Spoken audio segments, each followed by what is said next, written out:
Let me talk to you. Welcome to another exhilarating episode of Sofa King Smarks podcast. We are here to review another week of WWE SmackDown and Raw. We are on the road to WrestleMania, boys. Everything is off and exciting. There's a lot going on. We got the heel Rock back. We got the Roman, Cody, Rock, Seth Rollins drama heating up. And speaking of all that's going on, we had one of our co-hosts here, Who Vincio, aka Who Vincio, was at Friday Night SmackDown this past Friday from Glendale, Arizona. Hoovy, how was the show, brother? It was good from start to finish. It's one of maybe the only show that I can remember that I've ever been to a wrestling where it was just good from start to finish. Whole time. The entire time. Even the dark matches that we had. We had 3 dark matches. In the beginning we had Pretty Deadly versus boy. I can't remember the two Adonis. What's his name? Shanti the Adonis, and I guess Cedric Alexander. Yeah, it was a tag team match, and then we had Priest. Who won? I don't remember. Oh, I honestly don't remember. You would remember a Pretty Deadly loss. That would be very disappointing. Yeah. Those are our boys. I was watching and then trying to get the guy to try to buy snacks for my kid, so I wasn't paying too much attention. Hot dogs? Can I get you hot dogs, please? And then we had Priest versus The Miz, which was really entertaining, and then Drew versus Cody, which is really good. Oh, I bet that was awesome. But I bet Priest and Miz, probably of the 3 dark matches, was the most entertaining. It was pretty good. And the crowd, the entire match, the crowd chanted, "We want our truth." The entire match. Hell yeah! And that, as they should. As they should. Because when I saw that, when I heard it, I looked at the live events and people are chanting, "We want our truth" too. So it's a phenomenon. He's growing on everybody, boys. Dude, that Awesome Truth has to win the tag team titles at 100%. WrestleMania. That'd be so awesome. 100%. It was so much fun. So much fun. Absolutely. Also, our other co-host we have there at the bottom, that beautiful Nate Smythe. He is the current Sofa King Smarks predictions champion. He's also carrying 2 belts. If you also follow our UFC programming, he is also the champion over there on that other show, our sister show, the UFC show. He's been whooping our candy asses left and right all over Podcast Central, Podcast Boulevard. There's 2 things you guys can do about it. He won by luck. Like it. He won by luck and by 1 point. That's not an ass whooping. By hook or by crook? By hook, yeah. Yeah. Hey, whose name is currently at the top of the marquee? I believe it's Nate Smythe, the champion. It don't matter how it got there. WrestleMania is about a month away, boys. We'll see about that. Yeah, I'm pumped. I'm pumped too. Super pumped. Nate's got to be super pumped. He's going to be there.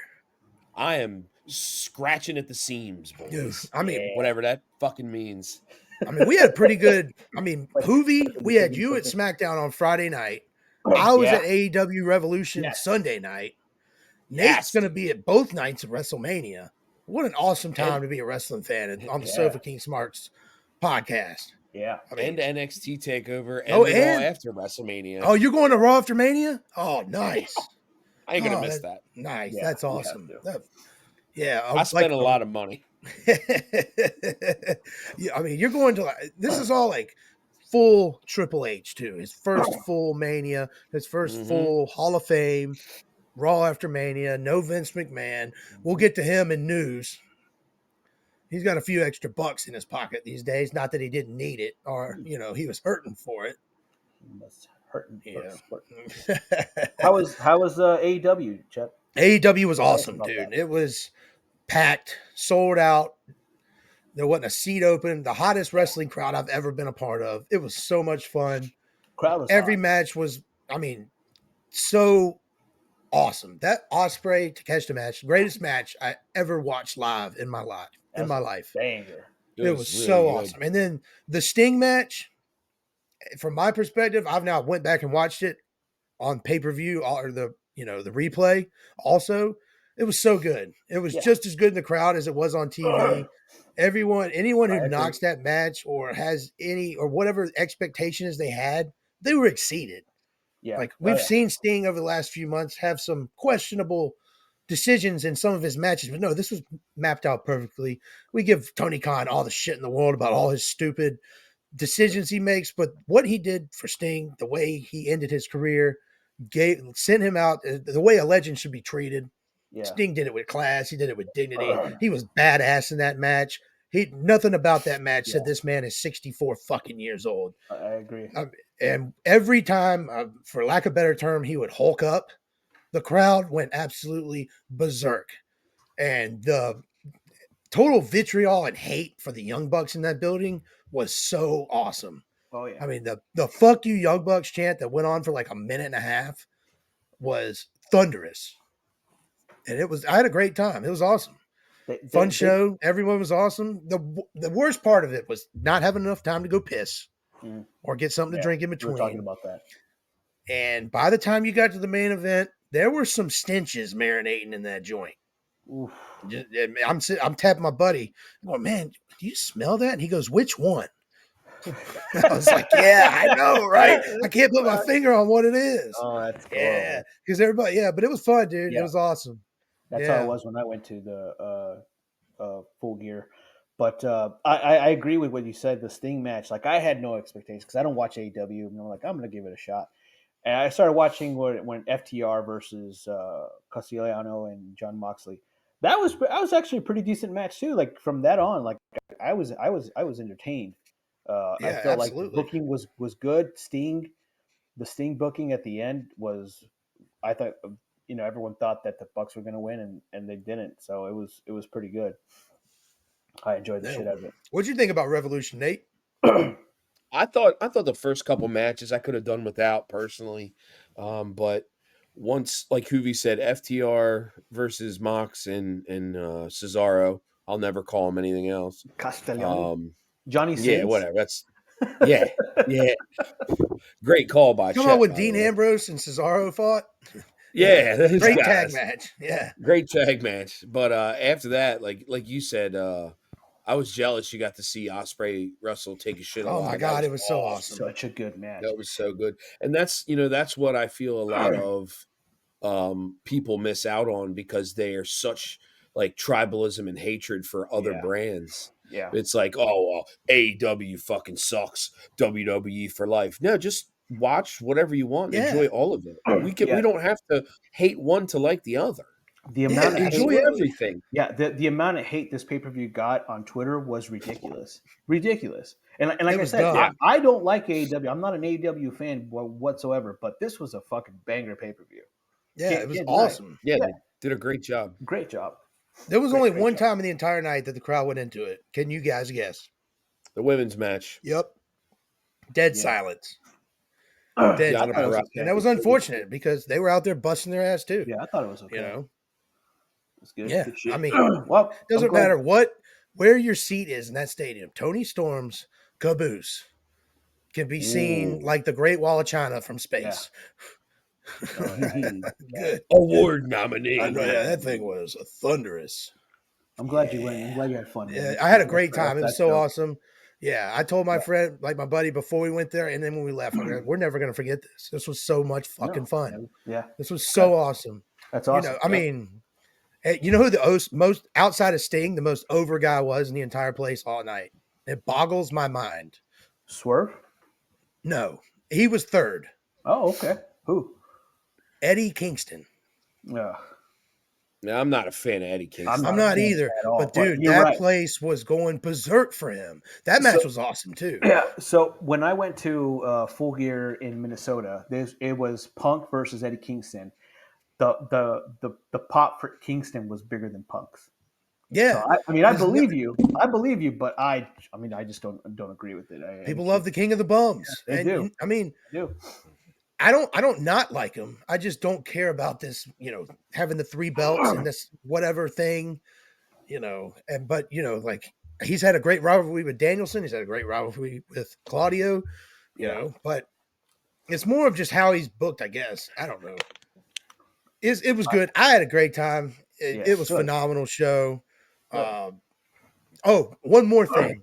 Absolutely no fucking security, dude. You could have walked in there like it was Grand Theft Auto with like 4 automatic weapons, an RPG, and fucking 5 live grenades, and no one would have fucking questioned you. They just let 16,000 people roll in there. They scanned your phone. That was it. There was no wands. There was no metal detectors. There was nothing. Jesus. I boggled my mind.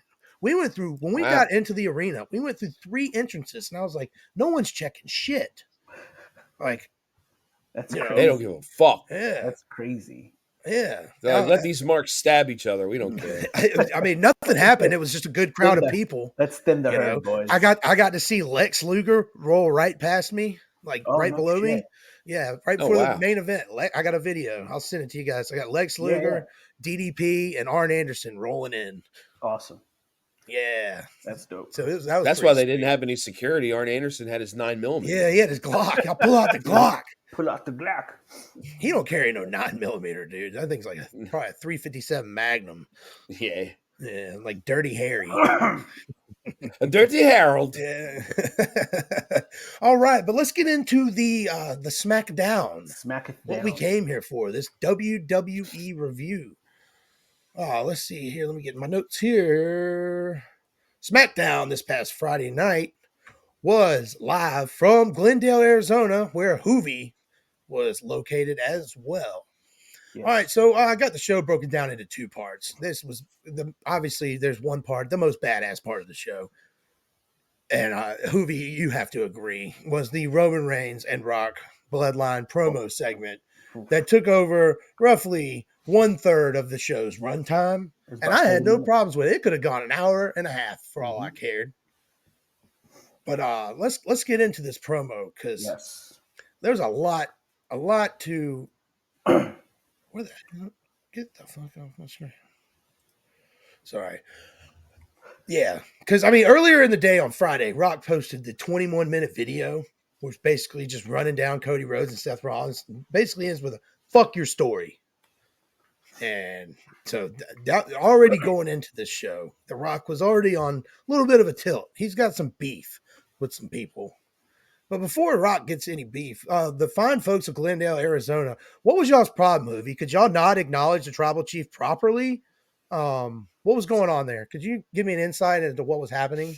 Yeah, the crowd did not want Roman there. They were chanting. Why? Cody. They're just Cody fans. That's what Cody, it was. Yeah, Cody Marks. I feel Cody it. crybabies. Because I mean, by the 3rd time he asked the crowd to properly acknowledge him, or else I'm getting the fuck out of here. Yeah, he was fucking pissed. He was not happy. Yeah, I mean, I was acknowledging him. I acknowledged him the first fucking time he fucking said it, but the crowd was chanting Cody the entire time. And when I rewatched it on TV, they muted a lot of stuff from the crowd. You couldn't, when you were watching it live, you couldn't hear the Cody chants. Oh, they were fucking loud. I'm not saying they weren't. It's just, I'm saying that's what I'm saying. Like they muted a lot because there's another part when we get to that part, I'll let you know that it was a loud chant and it was not on TV. Oh, okay. Yeah, I mean, you know. Yeah. Oh, because the 3rd time he was like, when he asked them to acknowledge him, he said it with just such anger. Yeah. And it came from a dark fucking place. Yeah, he was flustered. It was great. Whether it was acting or real, it was fucking great. Great shit. Yeah, it was phenomenal. Nate, please tell me you were acknowledging the tribal chief while this was happening. You better. I always acknowledge the tribal chief. I even yelled at my fiance for not acknowledging the tribal chief. You know what? Off. I don't advocate any domestic. I'm not going to say violence, but just domestic problems. But the next time she doesn't acknowledge a tribal chief, I'm going to tell you, put her place in her twice. Do it twice. I told her that. She knows now. She knows. Good. Yeah. Oh, whew. That was close, Amy, man. Wedding was almost called off. Totally just kidding. He's not kidding. I got the text. Chet was kidding too. Wedding's back on. Yeah, let's go. Yeah. We're back, boys. I bought my suit. Yes, boy. Trust me, she's not listening. And so Reigns, after the third time of trying to be acknowledged, he's clearly angry. He's getting boos. And Reigns basically says, my appearance is done. I've, basically done my quota for the night. Heyman, fire up the jet. Let's get the fuck out of here. And Heyman was like, which is scared, petrified. My tribal chief, but he hasn't come out yet. Like, hold on. You got to wait for The Rock. And then he goes, ladies and gentlemen, The Rock will be out here after this commercial break. And I was like, all right, cool. I'll add this. When he said, if you guys don't, acknowledge me, I'm going to when he's like, I felt my quota, the crowd started just yes chanting. It was fucking great. The crowd went crazy. Like I said, they were very anti-Roman Reigns. Very anti-Roman. That's awesome. What happened during the commercial break? Nothing. Nothing. They just stood there. Yeah, they just stood there. They just showed commercials or whatever. Oh, okay. Yeah. Any commercial. So after we get back, that's probably what I figured they did. Yeah. So after we get back from commercial break, out comes the people's champion, the great one, The Rock. And he comes down. He lets the fine people of Glendale, Arizona, know that they're conveniently located 10 miles from Phoenix, Arizona. Mm-hmm. And, he wanted to know if there were a lot of people here in the building tonight from Phoenix. They got a lot of cheers. Probably a good amount of people there. Drove 10 miles up the road. Yep. And, The Rock claimed that they are the number one city in America for cocaine and meth use. And that's when I popped. Because I was like, I know exactly where the rest of this, I thought I did. I got a good idea where the rest of this is going. And every time he said it, I was like, yes, I love this. Yeah. This is awesome. When he said that, when he said what he said, the crowd went nuts. The crowd started doing a massive yes chant. Like Daniel Bryan-esque like yes chant. And you could not hear that or see that on TV, which was very disappointing. That's crazy. Which for me, that was the second blackout that they had for the show. Because I watched the first blackout when they had the thing. Oh yeah, because of there were the blackouts, which, like you said, was everyone thought was from the Die Rocky Die sign, which it wasn't, but was actually from the Rock buys Balco sign. Yeah, which we for any of you that don't know, Balco is the steroid company that was linked to the MLB steroid trial in the early 2000s with Barry Bonds, Jose Canseco, all those, Mark McGuire. Yeah. So yeah. I think Mark McGuire was all natural. All natural. I'm kidding. I was like, what the fuck? No, that guy was yoked, dude. No, you could see the security guards, because it was a pretty big deal when they took the sign out, and then like I said, that was the first blackout. The second blackout was the yes chant part, because it was weird because it was longer than the first. Do you think that's why they blacked it out, because of the yes chant? That's crazy. I'm almost positive that it was that. Huh? Because I was chanting yes, and I don't even do drugs. Well, The Rock I was doing it. I don't blame you. I'd be chanting yes too. The thing is, I'm in a live crowd. Whether you agree with something or not, you're going to join whatever chants they're happening, because you want to be part of the thing. So, I was chanting my ass off with the yes chants. He called you a cactus-loving crackhead, and you were like, "You goddamn right I am, Rock." Like, yeah, that's what we got. Love crack. Yeah, people were cheering left and right. It was great. I loved it. It's great. All right, but there's this little bit of information, Nate, Hoovy. I don't know if you guys are aware of this. This is kind of a development here in wrestling these days. Due to The Rock, and I cannot disagree with this, wrestling is cool and electrifying once again. And that's true. With all the turmoil that happened with the beginning of The Rock coming back and where we are now and how they've corrected course, this is fucking badass. I forgot. I'm still disappointed I'm not getting Rollins Punk, but this is fucking badass. Yeah. Like, everything is just so awesome. Because, The Rock, he's a big deal. He's the biggest movie star in the world in all of sports and entertainment. Like he says, everywhere The Rock goes, they're sold out. Oh, now you say that, I just want to touch on something. So apparently The Rock's doing some biopic on some famous MMA fighter, and they presented the MMA fighter before the show started, and no one gave two rats ass who this guy was. Was it a Gacy? I don't recall the name. I don't recall the name, but I whatever meant movie, Gracie. Sorry, not Gacy, not the whatever serial movie The killer. Rock's coming out, they John like Wayne. the crowd John just did Wayne. not. The crowd did not care. The crowd was hot. The crowd was real hot. And like I said, like I told you guys earlier, Roman Reigns had a bigger pop than The Rock. Oh yeah. Yeah, it was interesting. Interesting to see. I mean, The Rock is you know, he's doing pissed a off a movie few. about He's ruffled a few feathers in the WWE universe lately. You got from the Cody Crybabies to from here, from to and fro. They're out here just pissing and moaning about The Rock. What you got, Nate? he's playing Mark Kerr in a biopic. Yeah. Oh, okay.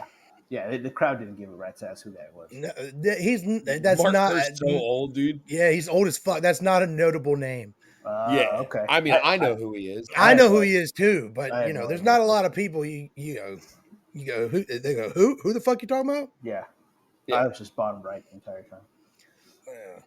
But since Rock has now made professional wrestling cool again, It's fucking. do you guys know who's not cool? The American Nightmare, Cody Rhodes. Per The Rock, he's not fucking cool. Total pretty fucking dweeb. As per The Rock, is that's just what I got. I think Cody's a pretty cool guy. Yeah. He's not going to win at WrestleMania. I hate to break it to you. Roman Reigns walking out with that title. I tell you every week from now until WrestleMania. You can already etch it in stone into my prediction scorecard for WrestleMania. No. If you want to lose again, that's fine. That's fine. Hey, right on, brother. He's winning that belt. Yeah, I am. I am winning that belt. I'm winning that belt Nate has at WrestleMania. You are absolutely right. Thank you, Hoovy, for agreeing with me. No, sir. Never. Never. No, sir. Never. But you know what The Rock has to say about Cody's challenge, thinking he can go one-on-one with the Great One? The Rock had to say, no. Sorry, Cody. Not happening. You ain't going one-on-one with the Great One. The hell out of him. Yeah. Oh, that got huge boos. Yeah. Huge boos. Huge boos. But The Rock did issue a huge boobs. Huge boobs. That's a nice set of New York beebs. Yeah, But The Rock did issue a challenge for night one of WrestleMania for The Rock and the Tribal Chief Roman Reigns versus Seth Rollins and Cody in the biggest tag team match in the history of WWE and professional wrestling. And what do you guys, Nate, you're going to be there. What do you think about that being the main event now, night one? Most likely. There's no way it's not. There's no way it won't be. I think we all saw it coming with the, the big Las Vegas press conference. Like, why is Seth Rollins even out there? This doesn't make sense. Yeah. Then they had that like teaser WrestleMania trailer, and they're staring off with each other, and like it's to the point where there are people that don't even watch wrestling. Like my boss does not watch wrestling. He bought a 2-night combo ticket to WrestleMania just because The Rock's going to be there. Mm-hmm. He spent $1,600 today. Wow. To see The Rock. Where is he sitting? Like right next Pretty to Paul Heyman? Yeah, he actually might be in the ring. I'm not sure. He's coming out. He's coming out with official the timekeeper. No, he's coming out with the bloodline. That's how much he's. Yeah, that'd But be no, awesome. it's gonna be. I think I know how it's gonna go. I don't want to spoil it for predictions, but no, save that for the prediction show. Yeah, yeah. But I mean, I've already spoiled the ending to night two, so I mean, it wouldn't hurt. Yeah, no, it's gonna be great. It's gonna be awesome. Awesome and awesome huge. Sauce. Yeah. So, but The Rock said if these two jabronis can possibly beat The Rock and Roman Reigns at WrestleMania, then Cody's championship match will be free of the bloodline because they will be barred from WrestleMania. And I don't believe one bit of, I don't care how this match goes. I don't believe any stipulation will be held up at all. No. But The Rock said if The Rock and Roman Reigns win against Cody Rhodes and Seth Rollins, then it'll be bloodline rules, which is basically just no DQ, anything goes, like Jay and Roman at SummerSlam. But are they gonna fight for the Red Hot Chili Pepper necklace, too. His bloodline rules. Maybe. Isn't that what they did? Maybe. I don't Yeah, know. it was like tribal. That was tribal combat, though. That was Oh, different. that was tribal combat. That's right. Never mind. I got them mixed up. There's no. They're not the same tribe, so they can't have tribal combat. Yeah. Hey, but if The Rock and Roman Reigns do win against Night One, The Rock did suggest you could get Jimmy as the referee. You could get the wise man, Paul Heyman, introducing a foreign object. You could even get Solo Sikoa singing the national anthem. And how this man did not crack and laugh his ass off, I give the man all the props in the world. Yeah. He was just sat there stone faced. Yeah. The crowd went And shit. I mean, I'd be dying laughing. Oh yeah, that Solo chant was loud as shit. It was fucking loud. Yeah, it was awesome. Yeah, it's good. And then The Rock threatens them and says if you refuse to accept my challenge, he reminds him that he sits at the board, which means that The Rock is your boss. There's no GM or there's no vice president of shit, Triple H, and that got bleeped. That could do anything about it.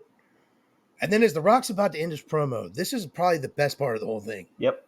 When he goes to, if you smell, and Reigns puts his hand on his arm, and Heyman, the stunned look on Heyman's face. The gasp in the crowd. Yeah, it was awesome. It took the air out of everybody. Everybody. Dude, it was so badass. Yeah. And I didn't know what he was. I had an idea, but I didn't know what he's about to do. Yeah. And Roman Reigns, he's handed a microphone from the wise man, and he says that he needs something from The Rock. And Reigns said he'll do anything for family, but he needs this one thing. Rock told The Rock to acknowledge him. And that's where I have in my notes. That's when the crowd let out a reaction. Yeah. Oh, we did. There was a little mild holy shit chant started going. Yeah. Oh, The Rock took off the people's sunglasses, slightly raised the people's eyebrow, turns and looks at The Rock, and he says, Roman Reigns, my family, I acknowledge you. Then he pauses. I thought he might have going to say something smart ass. He goes, as my tribal chief. And I was like, oh, this is awesome. And I look down at my watch and it's 8:41. I'm like, holy shit. Yeah. That flew by. My son who doesn't my son who doesn't curse was chanting holy shit. That's how good that was for him. Your son dropped the S word, dude. That's something serious. That means some big business is happening in the ring. Yeah, it was funny. You need to check his room for drugs. Yeah, you might want to. Yeah, is he smoking the devil's lettuce? I failed as a father. Your son said SHIT. Yeah, I'm calling DJ. What is it called? CPS, Child Protective Service. Immigration. Yes. Yeah. Okay. Integration. Clip it. INS. Clip it. 41 minutes. That's fucking great. Oh no. Yeah, it was good. God. I mean, Hoovy. Yeah. This entire 40 minutes for you and your son, which that's so awesome. You got to go with your son. That's badass. You enjoyed this. Yeah. This has to be worth the price of admission. Like if the show ended right here and they told you all to get your candy asses out of here, I don't think you would have complained, would you? No. Let me tell you how I actually went to why I went to SmackDown. So, but you're right. So yeah, Nate calls me and he's like, dude, tickets to SmackDown are $50. And I said, oh yeah, I mean, I'll go now, but it's so last minute. I had no one to go with. So then as soon as he hangs up, I'm like, I don't know. I'm not going to go.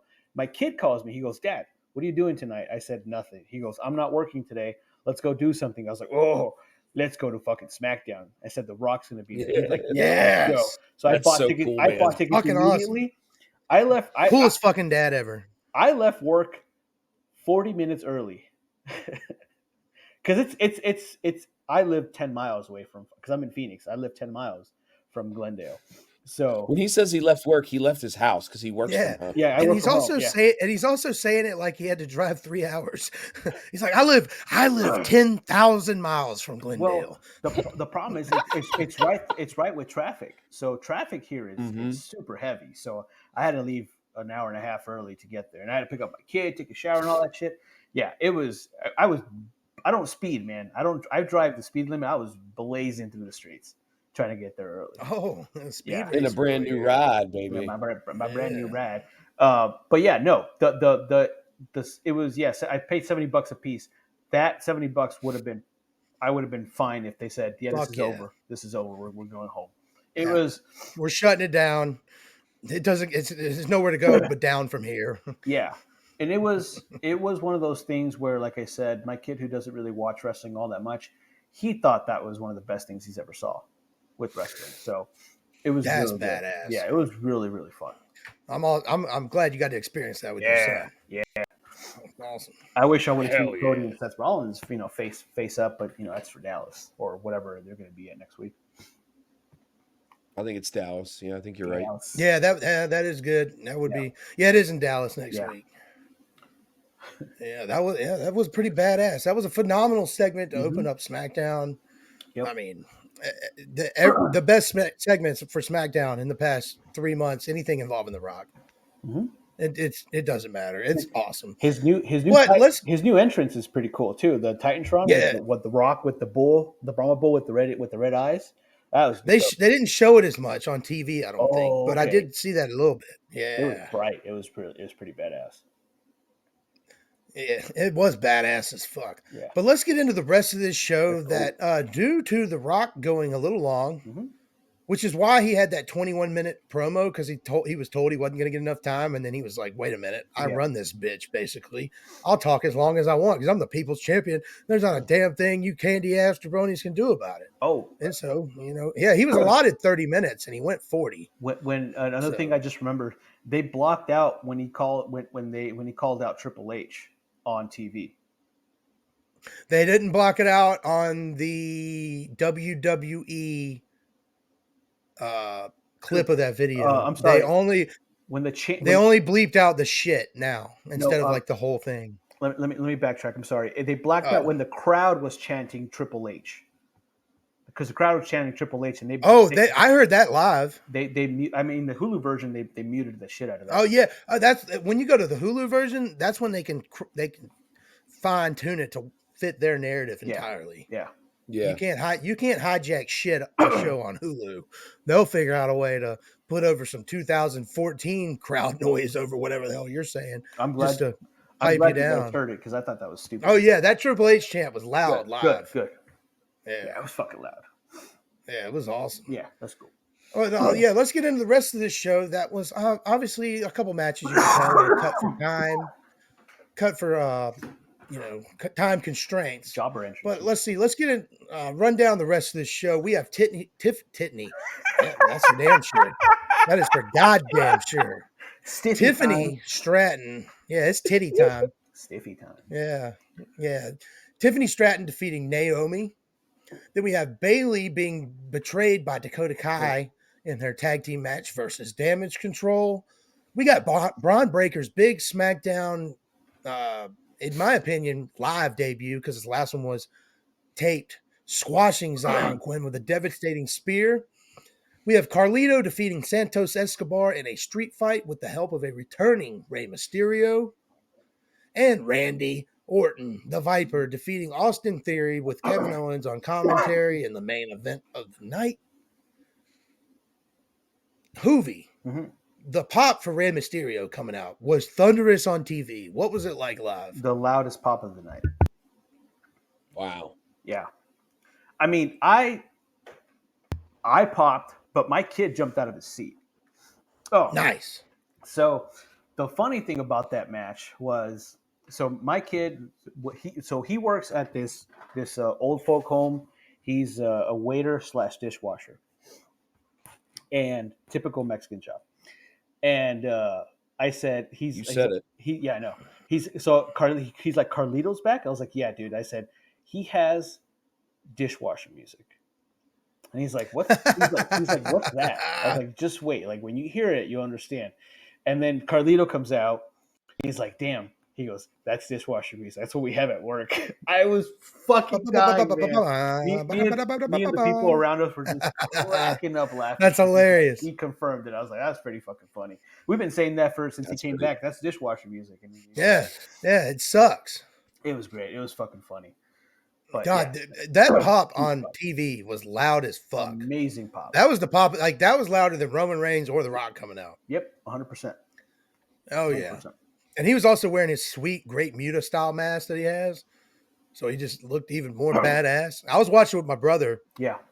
And it was one like I guess either he grew like Ray grew his chin hair out and he was not dyeing it or whatever. So my brother was like, "Oh, it's Gray Mysterio." That's pretty good. What's up, Gray Bush? Gray Bush. Yeah, what's up, Gray Bush?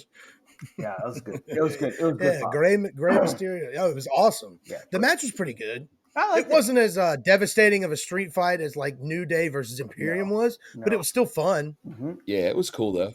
Did you start the "We Want Apples" chant? I guarantee you did. No, it wasn't me. Were you chanting it when they did? Yeah, of course. I chanted everything. I was chanting He everything. just told you Nice. he chants everything. Yeah. Oh, I okay. chanted everything that night. I didn't lose my voice, but I was chanting almost everything basically. The "We Want Table" chant was loud as hell too. I don't know if you guys that heard was loud. Okay. Yeah, that Yeah, crowd. no, I heard that. crowd I mean, was the street fight was done. Wow, my country accent is coming in hard on this episode. The street fight was done really well. Like, you know, hardcore brawling. Then like the heel interference with Angel and Humberto coming out there, and then the save with the LWO, and then the eventual return of like Rey Mysterio. It was so well done. The crowd was red hot. I mean, when Mysterio came out, the roof was blown off the place. And then 619 into one of my favorite wrestling moves, a spine buster onto the table from Carlito to finish it off. It was awesome because every time when I'm watching all this and I'm doing my notes, I write in my notes, at least in the beginning, who I think is going to win the match. So I had Santos Escobar defeating Carlito in a street fight. Me too. And then I always like delete it if I need to fix it afterwards. And I'm usually right, but they threw me off this one. Yeah. Good little swerve. Rey Mysterio coming out. Nate, what'd you think about this match, brother? I thought it was fun. Like you said, I think you put it perfect. It wasn't as intense as that New Day match was last week, but it was what it was supposed to be. I think it played its purpose perfectly. Yeah, absolutely. That's a lot of peas. That is a lot of peas. It was That's that all- alliteration, right? Yeah. We're not just dumb wrestling fans. No, we know a little bit. We know some stuff Smart about as some shit. things. When Carlito took out the apple from under the ring, we were sitting at the way top. You could see the bushel of apples. There's just a giant bushel of apples in the bottom of the ring. I was like, "Oh shit!" I told my kid, "Oh, the apples are coming." Yeah, it was a lot of fun. Good shit. Yeah, it was a great match. Phenomenal. Good shite. And then the main event of the evening, we have Randy Orton. Randy. God damn it, Randy. Before we get into Randy, the heartbreak of the night was Dakota Kai. Oh yeah, we got to touch on that. I'm sorry, Bailey. We should apologize to Bailey right now as a podcast for skipping over her. Yeah, now, beautiful woman. That's voluptuous. That's a caboose you can see from any part of the ring, any part of the arena too.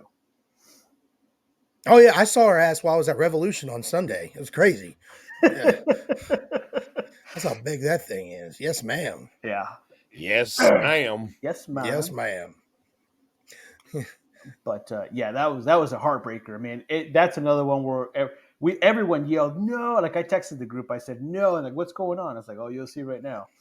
Yeah, dude, you could hear like it sounded like people just went fuck. Yeah, like you fucking bitch. Yeah, like I said, people are aggressive. This crowd was dude, that's awesome. Yeah. Dude, there was a couple of times I literally lost my lid at AEW Revolution, just being so into the match, being pissed at like that's when it's good. It not going my way. Mostly Hangman Page, that dude got me riled up. But yeah. Yeah, oh yeah. I had my crowd dying laughing when Hangman Page started. When he fucked the referee up the second time, and I just screamed out, "You motherfucking son of a bitch! Fuck you!" And my crowd, the entire section around me is dying laughing because I've been pounding $12 beers all night. Yes. And I hope there's video of you somewhere out there. Oh, I got a bunch of videos. I don't have video of that one. I got a lot of videos I need to edit up and do some stuff with. Yeah. But yeah, it was a fun show. Let's go. But yeah, Bailey getting screwed over. Yeah, that had me about as pissed as Hangman and his bullshit. We all saw but we it saw coming, it coming. though, I mean, right? Ray Charles Yeah. saw it coming. Yeah. Stevie Wonder. Yeah. Yeah, he told me to be on the lookout. Like,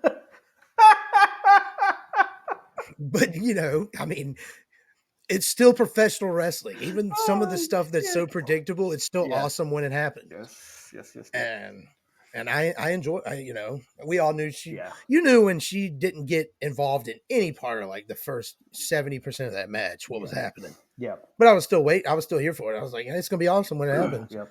And then you text us no or something like that. And, Yeah. And then I remembered Hoovie's live. So like we're like 30 seconds behind because they have to be able to block out the Balco sign and the holy shit chants. Because God forbid anyone curses before the Continental comes on afterwards and they start dropping F-bombs. Fucking shit. Yeah. Don't you say fucking shit, Belly. I did see the clip of that. That was pretty funny. Yeah. So, yeah. It's like, wait, what? Yeah. Yeah. But also, Hoovie, you saw, there's no way that the finish of this match is not a sweep it on move of the week. Oh, the main event? Yeah. Randy Orton and Austin Theory. That's without a doubt. But but we got to remember, we got to talk about the head of the night's main event. LA Knight's been running around backstage with a steel chair, pissed off all night. Yeah. Looking for AJ Styles, not to be found. With the chair that he finally gets a little that same busted ass chair. And the Megastars vowed some revenge against the Phenomenal One, but SmackDown general manager Nick Aldis told him that no one's going to prevent him from achieving it, but he told the Phenomenal One to go home. And I'm like, you son of a bitch, Nick, let him fight, dude. That's just me. But they'll be back. Yeah, saving it. You can't have it. You can't bust all your nuts in one night. Yeah. I mean, you could try. You can try if you wanted to. Yeah, but it's diminishing returns after the first one. When I was young, I tried. Yeah, everybody did. Not so much. Yeah, not so much anymore. Not so much anymore. Yeah, I'm almost like Owen Wilson and Shanghai Noon, just shooting blanks. Jackie Chan's like, you shoot blanks? Yeah, I'm shooting blanks, man. He just says it like, yeah, it is a deep cut. That's a deep one. Yeah, going way back in the memory region back here for that one. That's a movie. But we also had Kevin Owens on commentary, which Hoovie, you did not get to enjoy. I did. Kevin Owens on commentary. You did get to enjoy it the second time. Yes, but he had one of the most comedic lines of the night. A little ad lib by Kevin Owens. I can't remember if it was right before they were going to commercial or coming back from commercial. But he was asking how he was doing, and he claimed that since he bundled his insurance with Geico, that things are working out well. Yeah, that was pretty good. The reason he said that because they've been showing Progressive commercials all night on the during the commercials for the crowd. Oh shit! They're not even sponsored by Geico. I just now got the joke again. Yeah. That because I laughed my ass off when I saw that. But yeah, it was Progressive commercials all over the entire night. But he said Geico. Yeah, I know. That's nice. That's awesome. That makes it way better. That makes it even better. Yeah. Holy shit. Kevin Owens, national treasure. Yeah, when he retires from in-ring action, he needs to be a commentator. Has to be a commentator. I've said the same thing about Jericho for years too. Jericho's great. Like once he's finally done, Jericho heel commentator, being like a Bobby the Brain Heenan type, phenomenal. I agree. He will be great. 100% agree. Yeah. But all right, so this match, it was your standard, Randy Orton match. He hit all the hits, the draping DDT, but this RKO is maybe top 5 awesome. Randy RKOs all time. It's pretty good. Like you got to go like Seth Rollins Mania 31, Evan Bourne, I guess 2, one of the AJ Styles ones 3, the one from War Games. The one from War Games on JD McNo Dick. Yeah. Yeah, big head. Yeah, big head. Yeah, that 18-pound bobblehead. It was. I mean, it's phenomenal. Watching it live, it was just so smooth. It was one of the coolest things I've ever seen live, like hands down. It was just. It looked smooth too. It was Like, great. And he didn't even have to go through glass to do it. no, Yeah. I saw that one live too, and that was something else, brother. Yeah.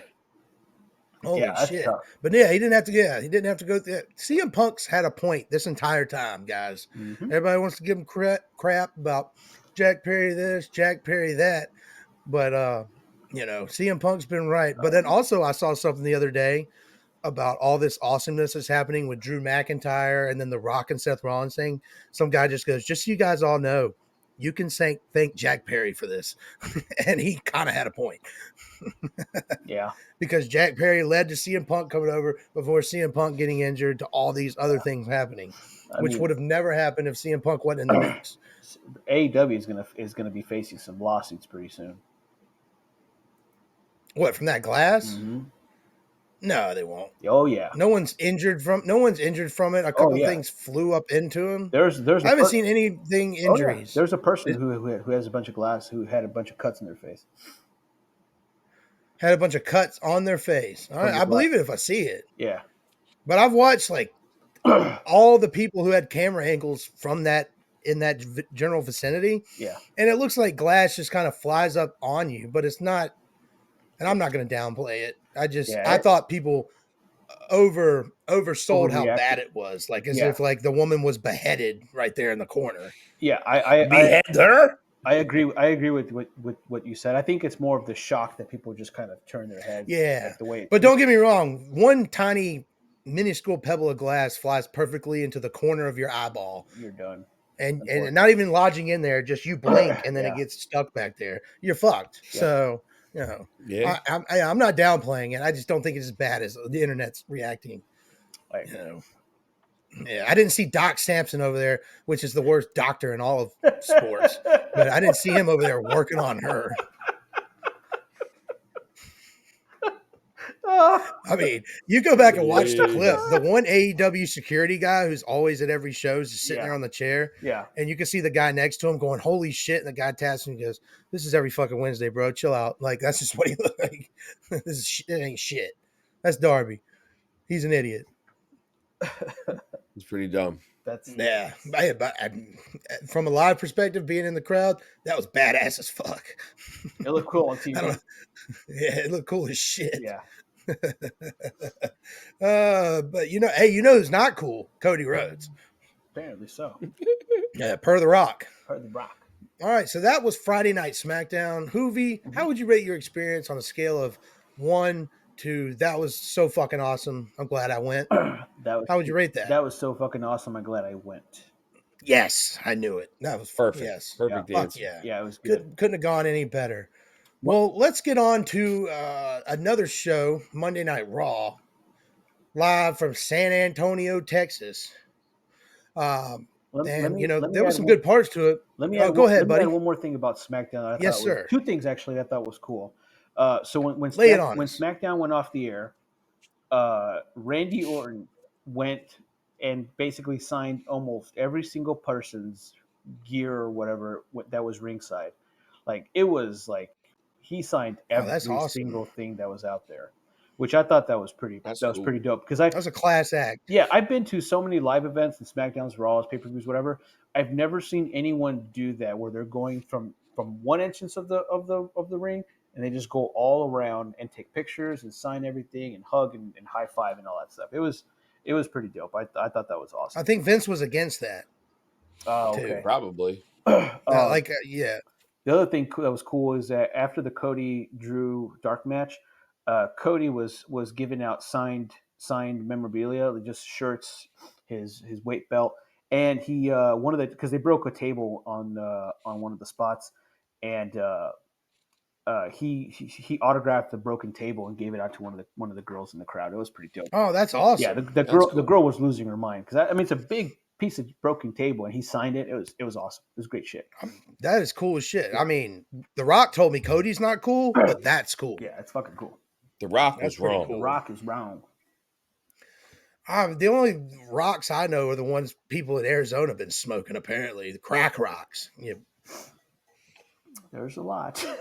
I live in Cactus crackhead. I live in Oh yeah, right before he goes into the final, if you smell, and he goes, yeah, in Arizona, now you can go back to smoking your crack.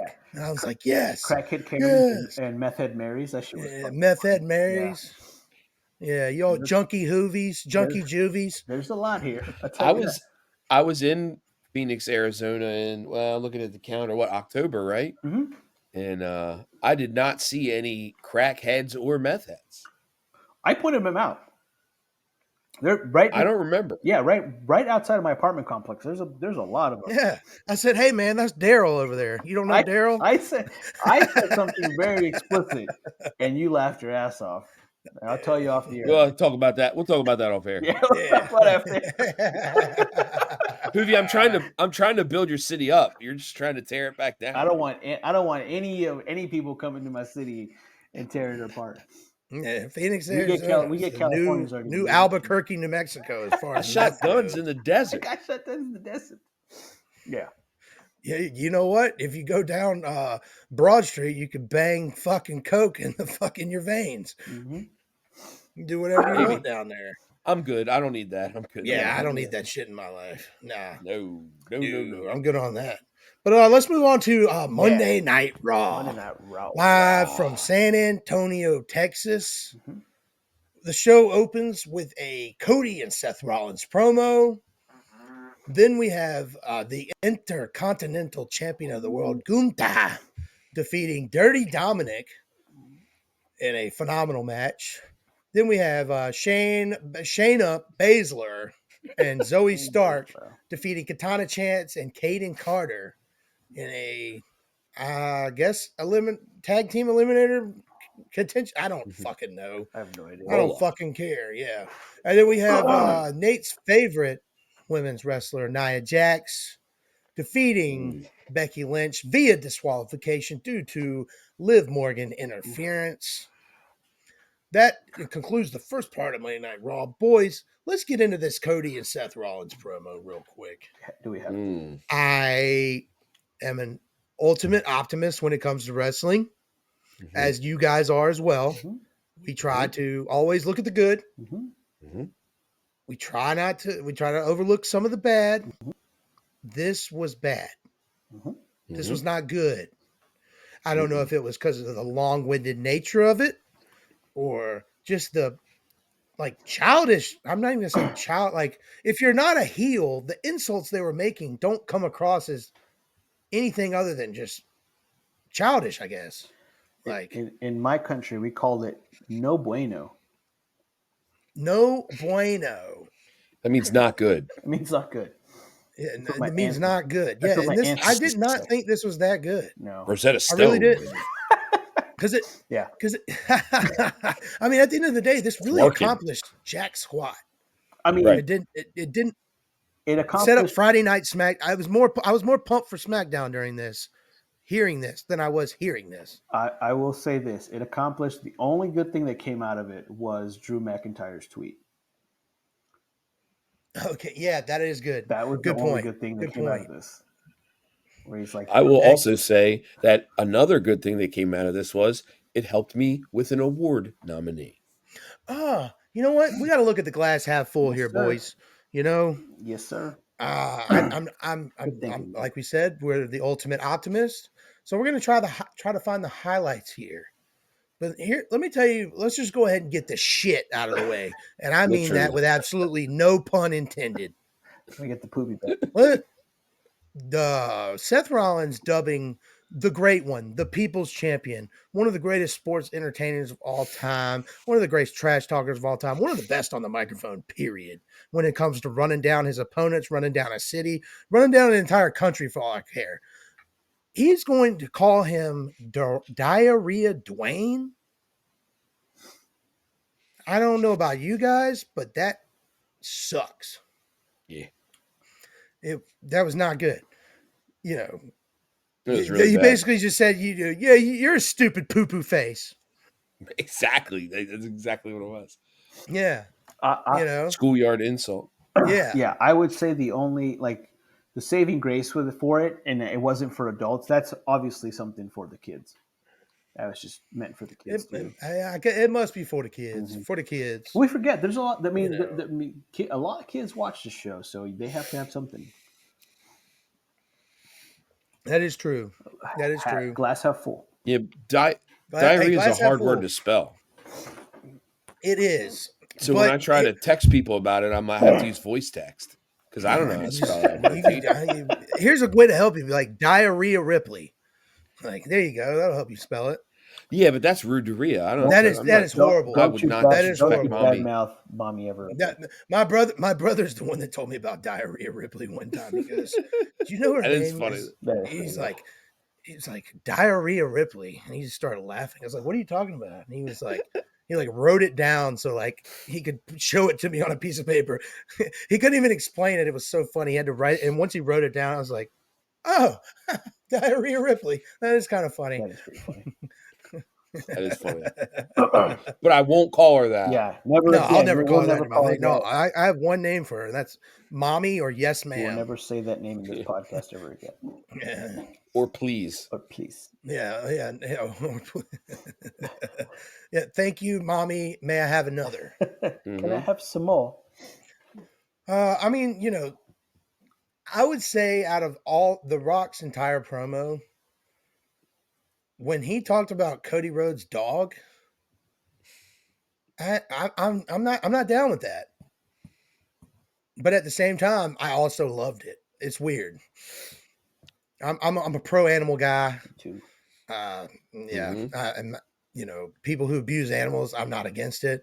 But you know what? Actually, Cody Rhodes, at the end of the day, if The Rock tells you are against it. You are against people abusing animals. Yeah, I am. I just want to set that record. You said you weren't, and I want to set that No. record. I thought I said I weren't. Sorry. Oh, no, that's even horrible English. Yes. Chet hates animal abusers. I hate animal abusers. Yeah, please. Thank you. No. Thank you. I'll fucking kill you. I'm gonna CNN off the hell out of that clip and just put it on social media and get us canceled.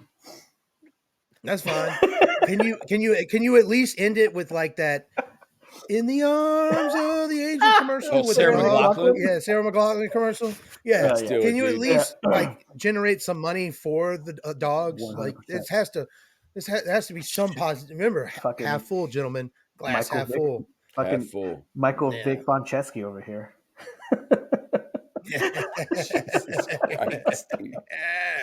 No, good stuff. Yeah, no, I agree. Like, absolutely. When I heard that thing about the dog, it got my blood going. That's how good this whole Rock thing is. Yes, that's awesome. Yeah, he knows who. And then somebody posted that a picture of Cody's dog, and it was like, "This is Cody's dog." After he heard what The Rock said, and it was that clip of 50 Cent where he's like, "What did he say? Fuck me for?" That's awesome. That's fucking awesome. Great. I was dying. That's incredible. I saw it on Twitter. I was dying. Oh, we gotta find that. I have it. Miguel tagged me in it. Oh, nice. Oh, hell yeah. That is badass. Good shit. But yeah, overall, this segment, it didn't progress too much. Mm-hmm. It got me very pumped for this Friday Night SmackDown. Yep. The fine folks of Dallas, Texas, and I hate to say the fine folks because I hate Dallas, period. I'm not a Cowboys guy. Nothing but bad things for their football program there. But those wrestling fans in Dallas, those good people, they're going to be treated to a nice little spectacle this Friday on SmackDown. We might be in for another 30 to 40-minute opening. 100%.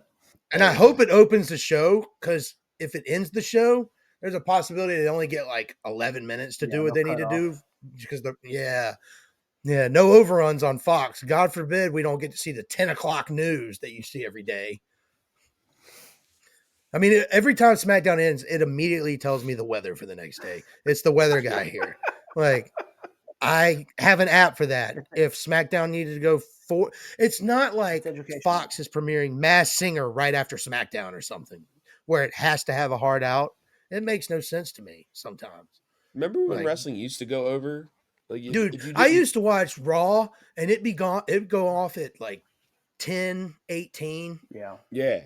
And if you didn't set your DVR. And Nitro goes off at 10, 17.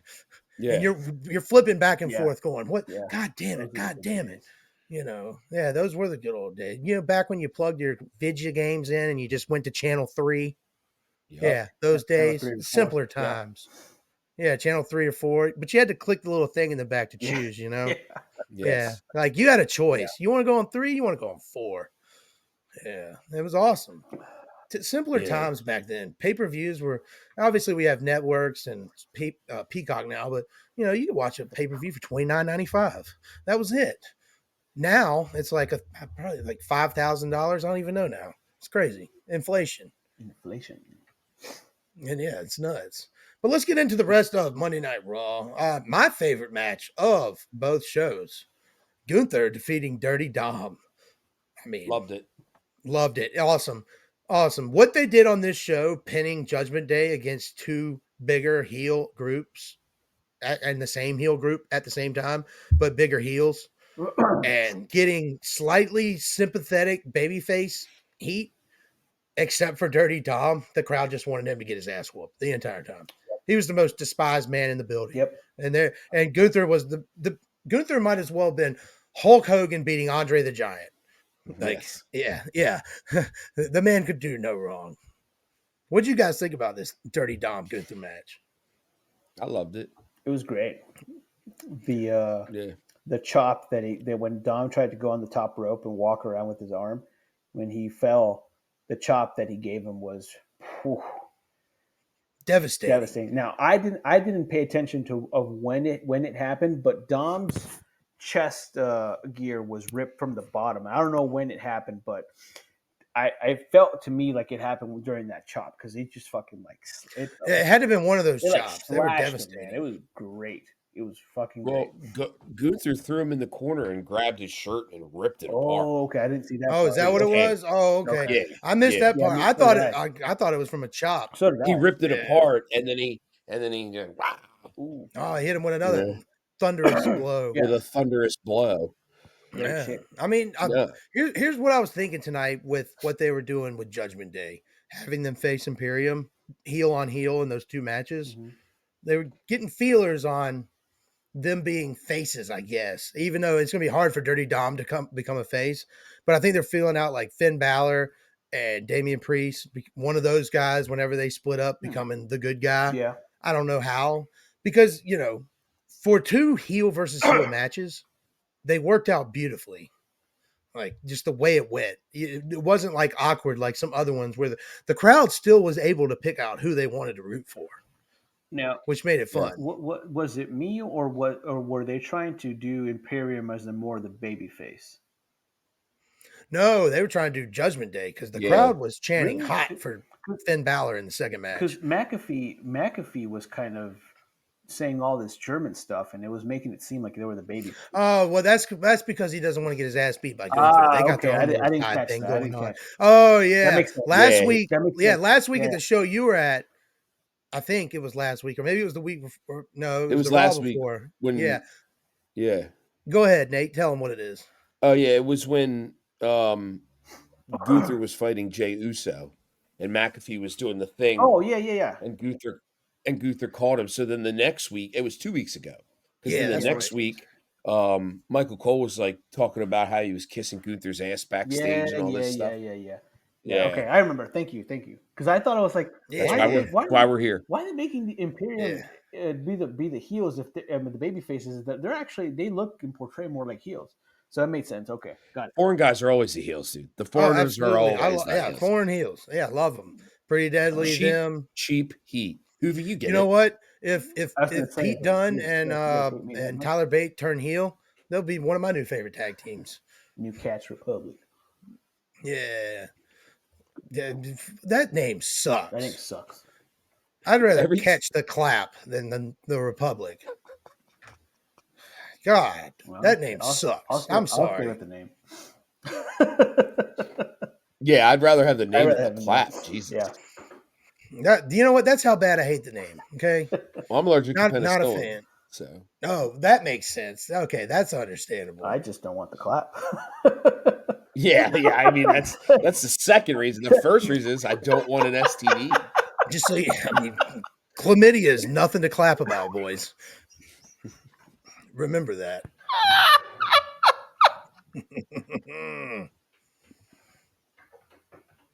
Oh, I'm sorry. Yes. Oh shit! Yes. You want to know something else you couldn't clap about? What's that? Shayna Baszler and Zoe Oh, Stark defeating no. Katana Chance and Kaden No. Carter. Oh, so I bad. couldn't give 2 fucks, 1 fuck, 3 claps, no claps. This Yeah, might be nothing. this might be disappointing, but I do. First of all, every time Kaden Carter comes out, I'm just looking at her big old caboose. I'm like, okay, that's what gets me through the match because I really don't like. actually, I enjoy good women's wrestling. Mhm. These women's tag team matches over the last 4 years since they've introduced these titles, I can't think of one entertaining program where I was just hooked and wanted to see what happened. yeah, Whether it be the promo battles, the one-on-one matches in between leading up to the pay-per-view that they always do. Nothing. I can't think of one. If you can name one, please tell me right now. I can't. nope, No. Not at all. It's not there. And Carter, Zero. she's not a bad wrestler. Like she actually has some pretty good No, moves. no. All 4 of these women aren't bad wrestlers. They're just never given the proper time to shine. Shayna Baszler had phenomenal NXT dominant matches as Mhm. champion. I didn't like it at the time because I didn't want her to be the champion, but that's because she was doing her job as a dominant heel champ. She made me want her not to be Yeah. champion. This right here, I don't want this on my screen. I want to watch something else. But if I'm going to be forced to watch this, at least I got to look at Kaden Carter the whole time. You know, she looked good doing it. Caboose. Caboose. Yeah, that old backside. That means butt. Yeah, that means butt. Yeah, that does mean butt. Speaking of butt, Yeah. a big ass butt.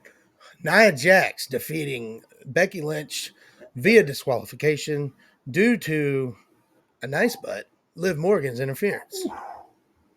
You guys think we're getting a 4-way at Mania It feels like it. or no? I hope not, man. I hope not. But you're probably right. It Now, really feels if like Nia, go ahead. no, Movie, sorry. I was going to add that it really feels like it. It does feel like it. Now, let's say this, Nate. Is it because Nia Jax is involved, or you just want it to be Lynch, Rhea?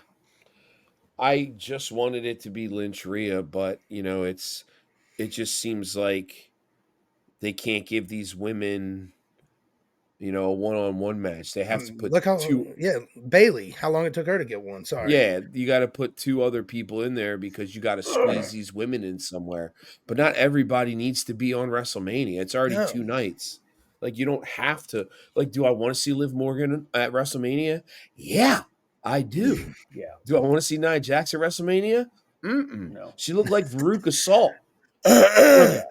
She looked like Veruca Salt on Monday. Yeah, that is from right. Willy Veruca Wonka and the Salt. Chocolate Factory. The inflated blueberry. Do I want to see her? No. No. But am I going to? Yeah. Yeah. Yeah. I think what we talked Yeah. about last week is they need to make the Showtime matches. What are those called? Those tag The team pre-show matches? No, the tag team matches. Oh, the showcase. Oh, showcase the match, yeah. showcases. I think they need to make that a tradition because you Yeah. put Nia and Liv with some other people and let Rhea and Becky have a banger just like they did Rhea and Charlotte last year.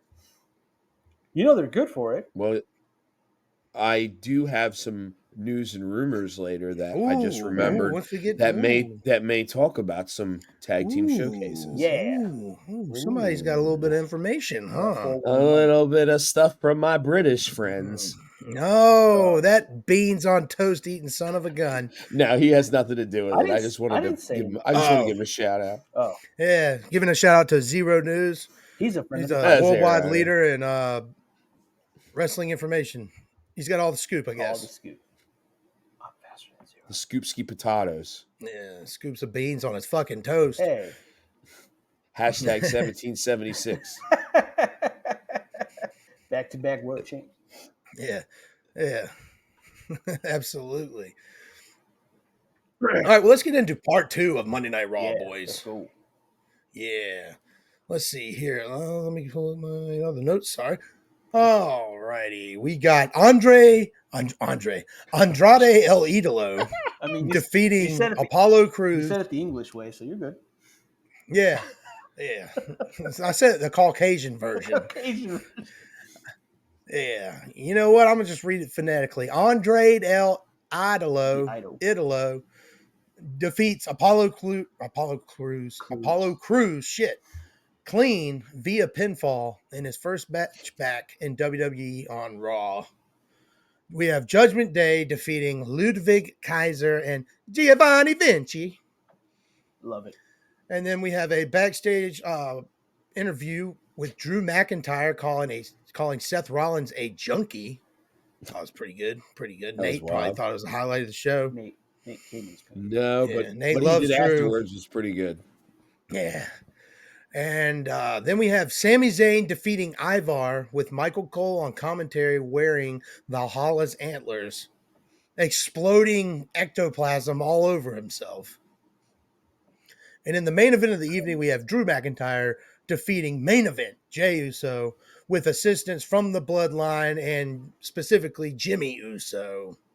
And after the match, we have the Bloodline beating down Jey Uso. Seth Rollins comes down to make the save.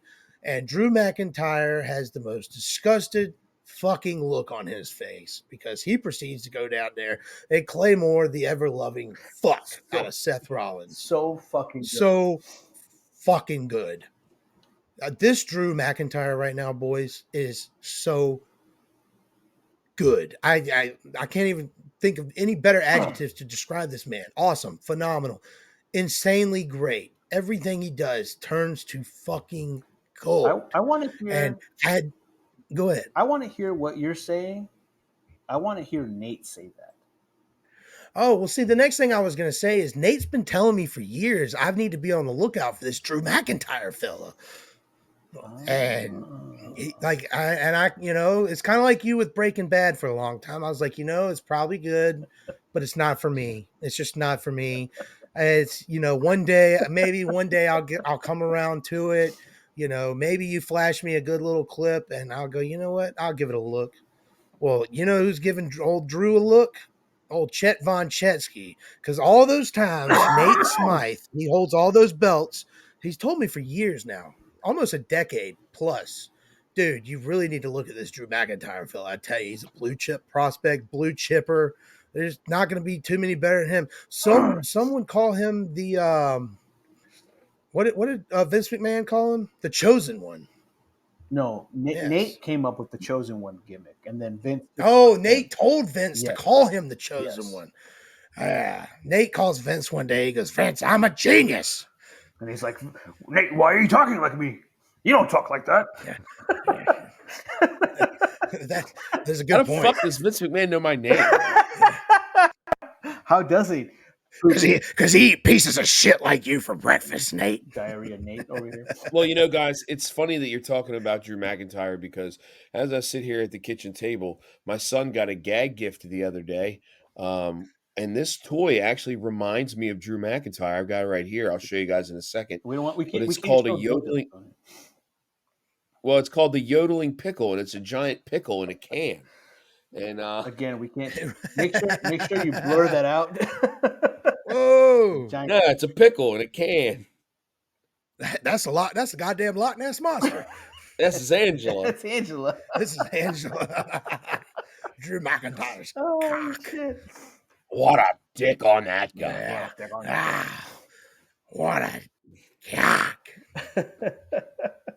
Michael Cole wants to wear the antlers. I want to wear that guy's dick. Yes. Oh shit.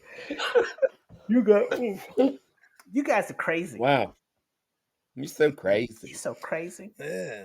All right, but no, that guy sucks. that guy sucks. No. Even your he's good, man. TikTok acknowledged that he has that TikTok was funny. Yeah, as you shit. can't. No, dude, Nate, because he's your new favorite wrestler. You can admit it.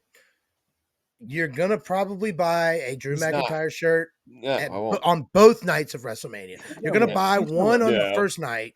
I ain't buying shit at WrestleMania. Yeah. We'll get him. I'll get you a shirt. You better take out. You better talk to like t-shirts. Yeah, you better talk to like your finance manager at your job to see if you can take out a car loan just to buy some merch at the show.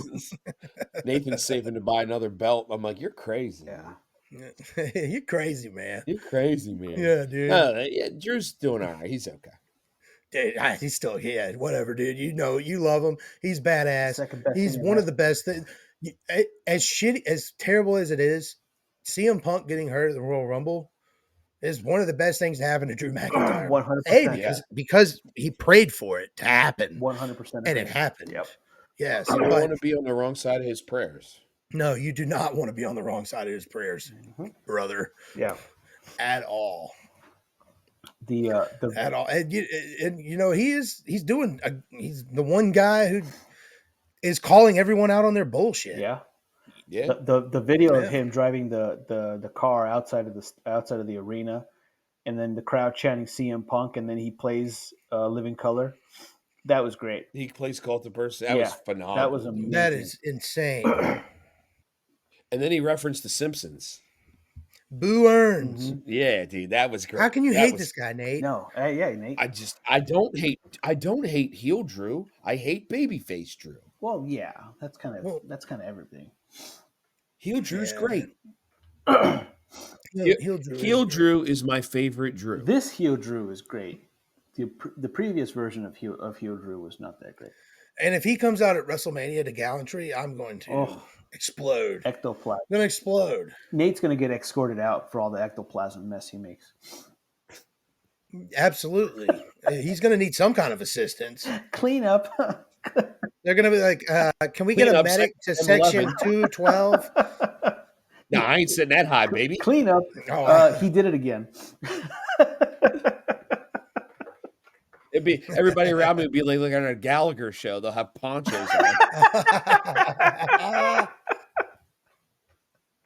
Yes. Flinging semen. Yes.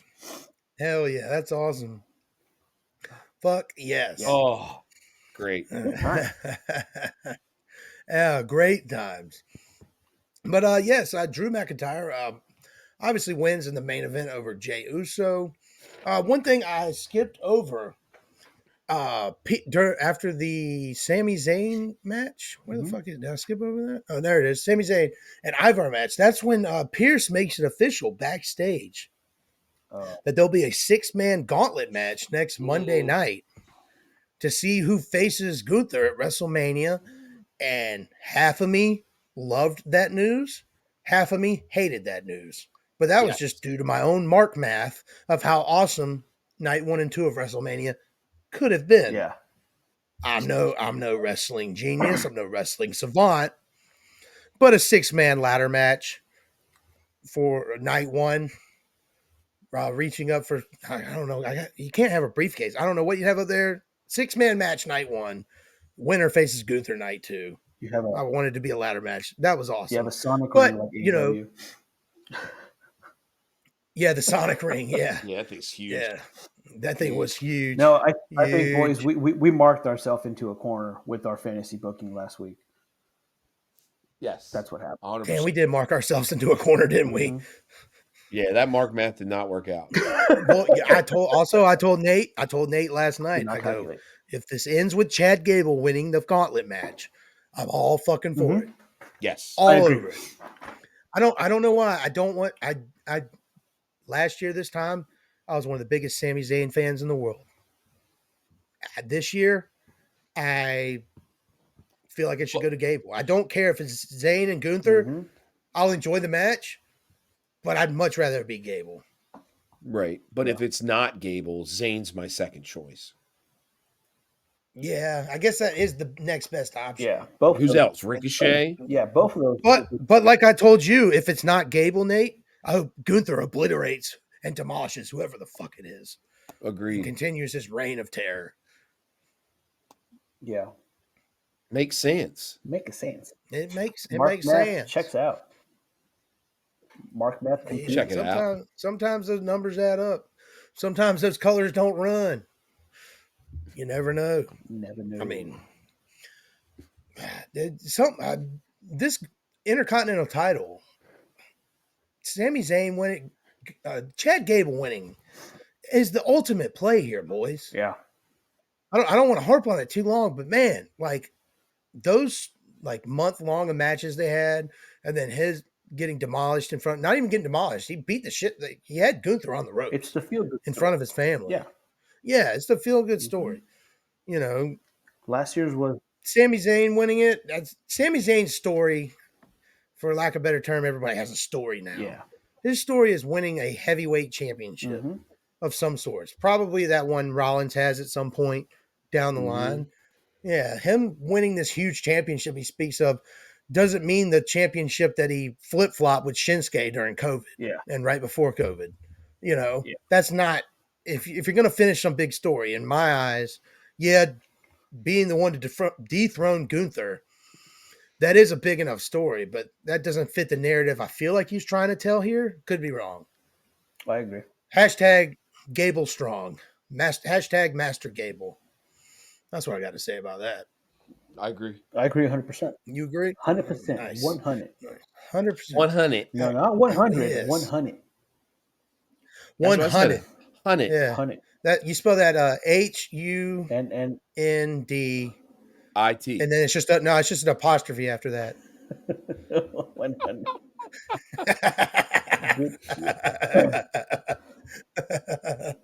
All right, you boys got anything to add from Monday Night Raw? Mm-mm. Man, I got nothing else either. You boys ready to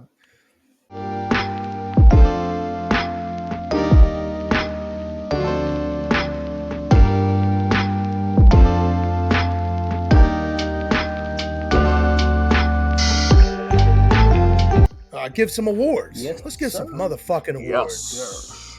Yes. All right.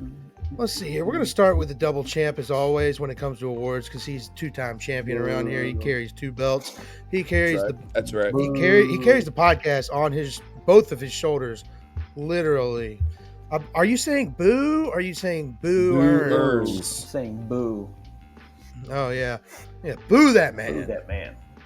All right, so God, my worst on the mic is so shitty it wasn't even worth mentioning on the actual podcast review. Nate, 2 Belt Smythe, who do you have as the Sofa King worst on the mic this week, my guy? Seth Rollins. For the Diarrhea Dwayne? Yes, sir. Diarrhea Dwayne. What about you, Hoovy? Who you got? You know what? Originally, I had Ricochet because I thought his backstage promo was so bad. But then I resaw the Seth Rollins promo, and it was like, oh man, this is even worse. Like, a second time around.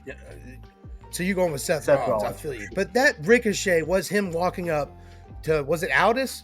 Or was it Pierce? It doesn't matter. No. Yeah, and him just going, meh, meh, meh, meh, meh, meh, meh, meh. It was the backstage interview with the Intercontinental meh. Yeah. He's like, I deserve it. It's like, I've done everything right. And I'm meh, meh, meh, meh. He's like, I stayed in shape. I'm like, dude, it's your fucking job. What are you talking about? You've been in shape your entire life. Yeah. I fucked Samantha Irvin yesterday. Give me a title shot. Well, brother, you got it. Go for it. You fight Roman. Let me tell you something, brother. Let me tell you something, dude. you deserve a long run with the strap for that, brother. Let me tell you something, dude. You start nailing that Heine, my guy. I mean, you're doing things, dude. Let me tell you something, dude. Let me smell your finger. Yeah. Gross.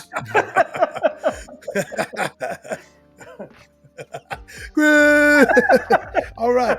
I had, as you guys know, probably my favorite women's wrestler of all time in the history of women's wrestling, Natalya. Oh, yeah. When she's talking in the back to Tegan Knox, and she goes, I'm the veteran, and if it wasn't for you eliminating me from the Royal Rumble, we could be tag team champions right now. And I'm like, that Mark math doesn't even fucking work at all. Was that a sound clip from Raw? That was spot on. Pretty much. And then Tegan's rebuttal was like, well, if you would have tried to eliminate me first, I was like, I'm fucking done. Like, get this Natalya off my fucking screen. Fuck. That was spot on. I'm done. It was so bad. Yeah, that's what I had. But let's get on to bigger and better things. Big Daddy 2 Belts down there. I see you down there. Yeah.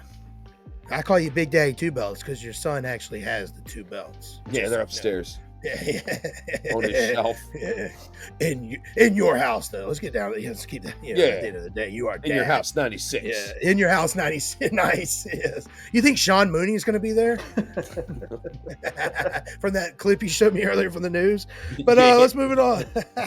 Nate, who do you have as best on the mic? The Rock. You had The Rock. Yeah. Nice. What about you, Hoovy? Same. I went with Roman Reigns. Specifically, when The Rock went to let the people know if you smell what he's cooking, and The Rock stopped him, and he said, "Acknowledge me." That was really good. And Fair. that was cinema Yeah, right there. It boys. was drama. Yeah. You were there live, Hoovy. That had to be badass. Yeah, that's what I'm saying. Like That is it nuts. took the air out of the whole crowd. It was like, my God. Ooh, absolutely. Yeah. All right, Nate, who did you have as the Sofa King hottest thing you saw on your television screen this past week? That would be an angry Liv Morgan. Ooh, she was spicy hot. Caliente. Caliente. Yeah, muy caliente is Yeah, the Hoovy, as a Hoovy My people. Yes, ancestors would say. she was looking super loco, you know. So stupid. Oh shit, that was great. What about you, Hoovy? I had, unfortunately, you guys didn't get a chance to see this because it was during Oh commercials. man, But when Kairi Sane comes out and she's on the ring, they went to commercials, and then she starts doing like this sexual like belly dancing. I almost fucking came in my pants. Could you stand up and show man. us? No. Okay. can I get a Tried. visual I demonstration? tried.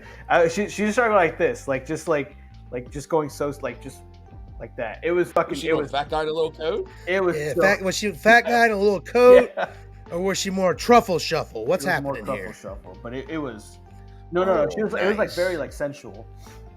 It was a very sensual move, and it was fucking. Slow hot. it down, baby. Yeah, slow it down. Very Who's the sensual. daddy? What does it do? Yeah. Is that what you think of when you think of sexual? No, You think of Arnold? no, with who- all this who- back? Hoovy's in the stands and he looks to the stranger next to him, opposite his son, and he just goes, "Boys have a penis and Kyrie has a vagina." And I want that vagina. I chose a man, by the way. Yes, but he's the most electrifying man in all of sports entertainment. That $7 bazillion shirt The Rock had on was stunning. I have no idea what sculptures were embezzled in that thing, bedazzled. I don't care. The man looked like a kajillion dollars, and I was all here for it. Fair enough. So yes, I went with the Rock's cock this week. It's 22 inch. What do you call it? Pickle. Yeah. Yeah, I was in between the Rock and a hard place. I'm talking about my dick. Good shit. Both Nate, became big two belts, Nate. Yes. There's a good chance me and you have the same Sofa King grossest thing we saw on the screen this yeah. week. Veruca Salt. And yes, Veruca Salt, aka the blown up blueberry from Willy Wonka.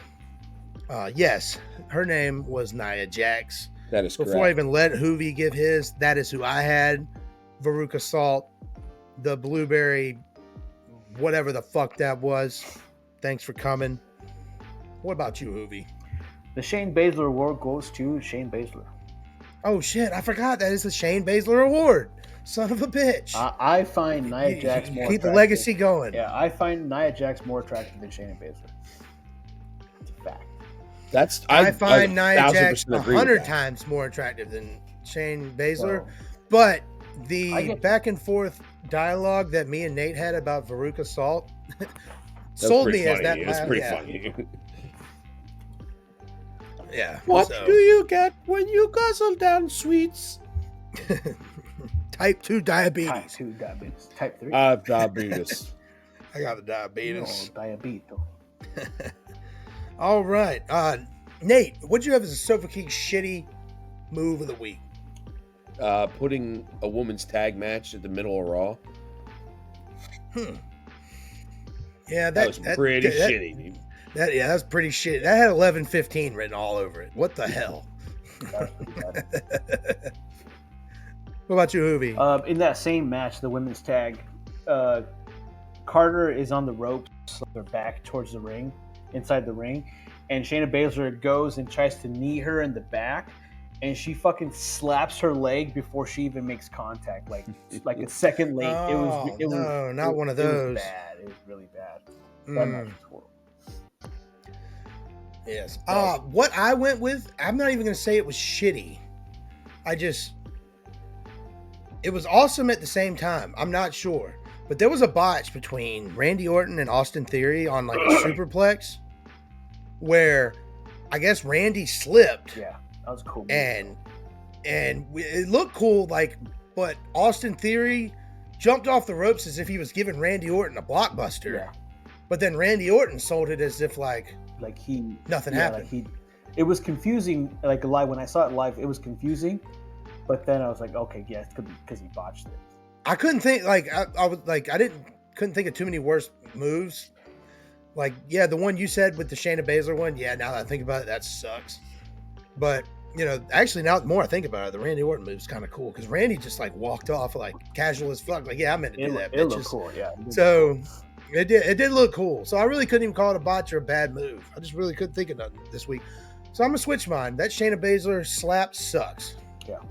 Leg slap. Yeah. Sweep it. Yeah, leg slap. Sweep it. Yes. And this should be a sweep it as well. Yeah, should. The arcade. Sofa King awesome move of the week. The three most deadliest letters in sports entertainment. Unanimous. R. STD. We talked about that earlier. We don't want that. For you. Chlamydia is nothing to clap about. Not for me. No, sir. I also had the RKO on Theory. Yeah, RKO. was great. Sweep.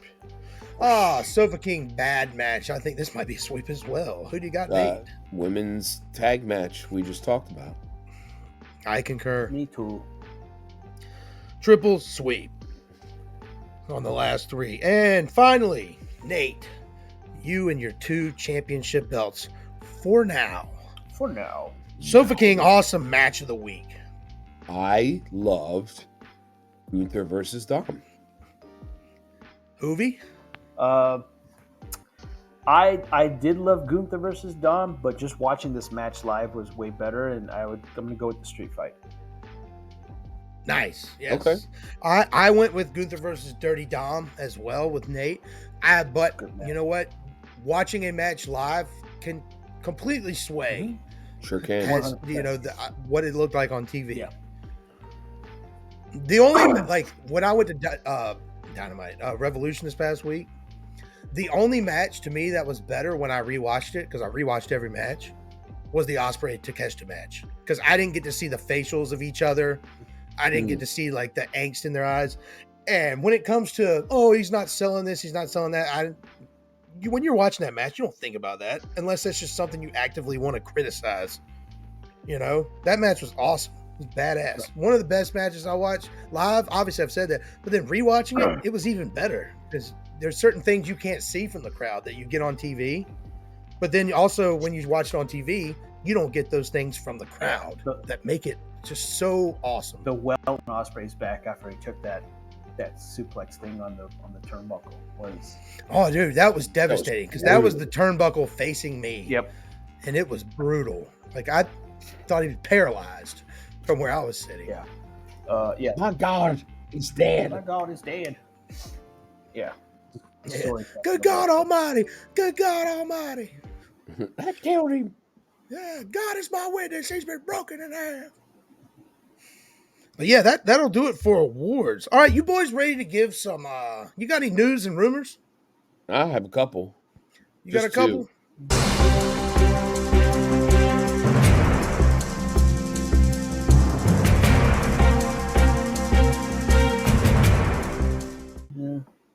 All right. Well, let's see. Since you are the champion of the show, Nate, you pretty Mm, much rule the roost around here as far as the hierarchy goes, due to your title championship status, if you will. I will. You will, yeah, and you must. I shall. Uh, yeah. What kind of news and rumors do you have this week, sir? So one of the big rumors, everybody's wondering what they're going to do about the tag team titles at WrestleMania. One of the big rumors is they're going to split the belts finally, and they're going to have a SmackDown tag team showcase and a Raw tag team showcase, one for each belt Ooh, at that's Mania. awesome. That'd be awesome. Wait, hold on. But so they're gonna make Judgment Day compete in both? How does that work? No, I think the Judgment Day is just going to be on the Raw side because Oh, they want to keep them, the belts separate. So So like it'll be like no Judgment R-Truth. Day versus, because if you notice during that one backstage segment, Miz said they have to take the belts off of the Judgment Day, and there was Miz, there was National Treasure, R-Truth, Degeneration or Regeneration X, Regeneration X was there, so that's three uh, teams right there. You throw one more, Woods. and they were there too. So you throw all four of those teams on the Raw match, and then the SmackDown match. I don't know who's going to compete in that. Catch Pretty Republic, deadly. All right, first of all, pretty Pretty deadly. Deadly, winning the That's belts. Let's boom. go. You have to. They should Yes, win. Do boy. you not watch this Yes, show? boy. Yeah. Yeah. Do you not So watch the product, Nate? I do. I actually watch way too much of the fucking product. Get him Yeah, out of me here. too. Get him out I of here. watch way too much of this product and every product that's happened over the last 30 years. Yeah. Before I came on here, I was watching streamers' reactions to CM Punk returns. So, I've watched Rock Hogan twice in the last week. Twice. Once because pretty I'm good. doing my recording my over the top commentary thing. I got a video. One day it's going to come out. I'm doing a bunch of them over the top commentary that I do, and I would love to see that. Yeah, me too. I would love it's that. awesome. Oh yeah, I hit all the hits. I hit the Jesse Ventura, I hit the Macho Man on commentary, hit Vince McMahon. Oh, what a maneuver! I hit them all. Yeah. City crowd. Also, my other piece of news, we don't like to plug other podcasts here, but if you get a chance, check out Chris Van Vliet's interview with John Cena. Um, they asked Cena how close he was to turning heel, and Cena said they were so close that right before Rock Cena won, they said they were going to do it, and he didn't want to be unprepared. So in 48 hours from that moment, he had a brand new theme song written and remastered. He had all new ring gear. He had singlets, boots, boxing robes. I mean, he had everything. He was ready. And then they said, you can't ever do another Make a Wish. You can't ever sell another t shirt, nothing. And he was ready. And then they changed their minds. Damn, Wow. That's crazy. that's nuts, dude. He had a That would whole be new awesome. theme song recorded and ready. I'd love to hear it. Yeah, me too. Yeah, fuck yeah. Because everybody That's- just assumes Cena comes out as heel, he's coming thugonomics. I mean, that's what every Yeah. huge wrestling fan wants. Fucking love economics. It's Yeah. dude, yes. It's When I been was at the guy I went to Revolution with. That's been his ringtone on my phone for like 8 years. when I was at Mania 36, was that the one in New York? 36? 35. 35. 36 had no fans. COVID. Yeah, 35. When he came out as Thugonomics and interrupted Elias, Oh, I bet that was awesome. we went ballistic, dude. It was crazy.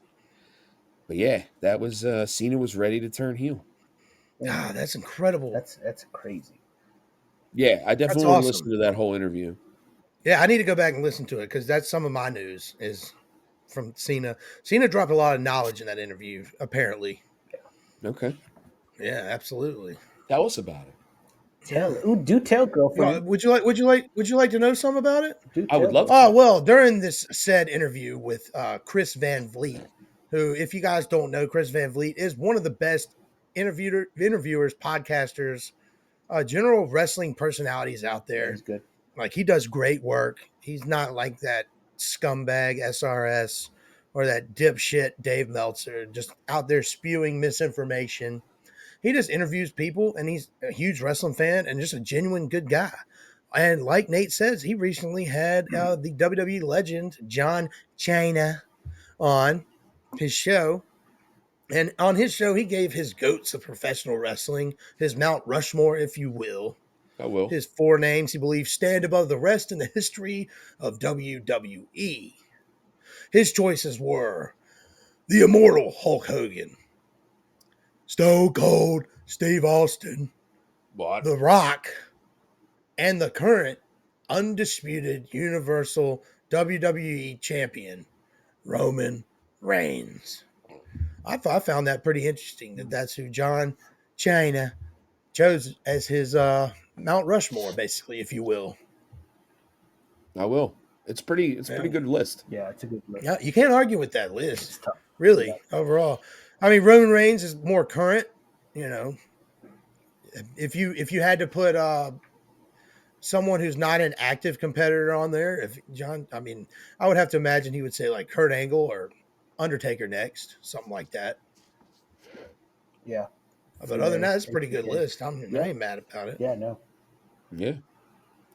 Let's see. And then another thing I have is John Cena, while speaking to Mr. Van Vliet, was showering praise upon former AEW World Champion MJF Maxwell Jacob Friedman, noting and referring his professionalism, and he was nothing but a class act. Cena also divulged that he talked to MJF about possibly signing with WWE in the future when they were at the premiere of the Iron Claw. Cena also says, per quote, then we got back, I was able to talk to him more, and I was kind of like, maybe we can get you to play for the right team one day and all that. There's no denying the fact that he's doing good work, and I don't think that I should ignore that. Honestly, I was floored by his professionalism. So Cena has already given MJF his seal of approval. There's no doubt one day that man's going to WWE, and hopefully he does great things. Vince is gone. You know, they're just pushing talent. Yeah. I'm pumped for it. You know, if Cena is giving praise to MJF, that's tall praise. That's good shit. Yeah, I agree. Yeah, that's pretty cool. absolutely. That's pretty cool. Wow. Yeah, that is dope. Yeah, that's huge. Huge. You know, and then obviously the last thing, huge. Drew's dick. The last thing I have is Paul Heyman this year is being observed as the first member of WWE's Hall of Fame class of 2024. They're honoring the wise man, and this is all the things happening here are interesting because this is Triple H's first full Hall of Fame class, all his decision. Paul Heyman has also reportedly turned down the Hall of Fame in the past because he always felt that he should be in the belief that he should be inducted after his retirement. However, the dipshit Dave Meltzer noted multiple factors have contributed to Paul Heyman changing his mind and agreeing to go in this year. Obviously, one of them being Triple H being head of creative and fully being in charge, and the other factor being it in Philadelphia, the home of ECW, which was Paul Heyman's brainchild, creation, and baby. Mm-hmm. And I am pumped for this man to go to the Hall of Fame. Not too many people deserve it more than him. The dude is a legend. One of the best all time. Giving us so many memories. I'm a Paul Heyman guy. I don't know about you. Yeah, me too. I've been a Paul Heyman guy forever. Yeah. See.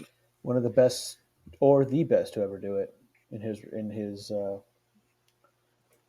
one of the best managers to ever do it, if not the best. You know, I mean, when he went on First Take last year, and he was talking to Stephen A. Smith, and he was like, who are the best managers you can think of? And Stephen A. goes, I think of Bobby the Brain Heenan. And he goes, screw him. He's dead. Like, whoa, shit. Yeah, that was awesome. Yeah, that was like, whoa. Holy shite. Yeah. So yeah, that's when, like, you know, they first started the seeds of Roman and Rock. This is when they talked about it on that show. Mm-hmm. So, you know, Paul Heyman, well-deserved Hall of Fame induction this year in Philadelphia, headlining the class, I'm assuming, since he's being the first name introduced. Yeah. And it's well-deserved. But that's all I got for news and rumors, boys. Yeah. What do you got, Hoovy? Nothing much. Just sad news. Wrestler Virgil passed away this past week. Oh, no. Damn. Yeah, that kind of sucked. Not Soul Train Jones. That kind of sucked. But one thing interesting that I found was apparently Virgil, when he was wrestling in the '80s with Million Dollar Man, he lied about his age, and he was actually like 40 years old. Yeah, he was a lot older Oh, than what shit. everybody thought. Yeah. Yeah, he was a lot older than what everybody thought, and that was like the big shock to the world. Um, I That's got to meet crazy. Virgil a bunch of times because he's always at the Comic Cons here in Arizona, and I always go to those. So I got to meet him. I mean, I've heard mixed things. Like sometimes he's a dick, sometimes he's not. I mean, every time I met him, it was nothing but nice things. I've only heard bad stories from wrestlers. That I've never heard bad stories from fans. Every time I've heard a story about a fan meeting Virgil, he's been nothing but a nice guy. He kind of plays that, like, I'm not going to say dumb, but just ignorant. aloof Yeah, character. Like, in whether it's him in real life or not, he's just a happy-go-lucky Mhm. guy. He's an ambassador for Olive Garden. First of all, an ambassador for meat sauce marinara, unlimited breadsticks. That's one of his Mm. shticks. Yes. So, Yeah, as per Olive Garden, the fact that they never made him an ambassador for them, that was really a big promotional miss as far as I'm yeah, concerned. agreed. But yeah, that's Yeah. that's A really fuck up, if you will. yeah, fuck up. Yeah. That's really all I had. I was Yeah. A that was botch. pretty some sad stuff because that's Yeah, that is sad. it's Yeah, poor it guy. sucks that we're at our age now where we're starting to see our wrestlers that we love starting to pass. It's just Yeah. it's tough, man. Part of the business. They're falling off a little less than they were back in the Yeah. Oh day. yeah. 100%. So that is, yeah, they're Yeah. living a little bit better, 100%. It, hey, Virgil, great guy. I mean, when he went to WCW and joined the NWO and they just called him Vincent as a shot at Vince, that was awesome. Yeah. Yeah. I mean, obviously I was like 11 years old. It's like, this is a total jobber. Like, God, Virgil's a jobber still, Yeah. but I didn't care. I love the NWO. I either hated the NWO or loved it. Depends on what age it was at. Yeah. Once I hit about 13, I thought it was awesome. When I was still like 11 and 10, they were the most despicable people I'd ever seen in my life. Yeah. I was going to say. Hulk Hogan was the most dastardly piece of shit I knew.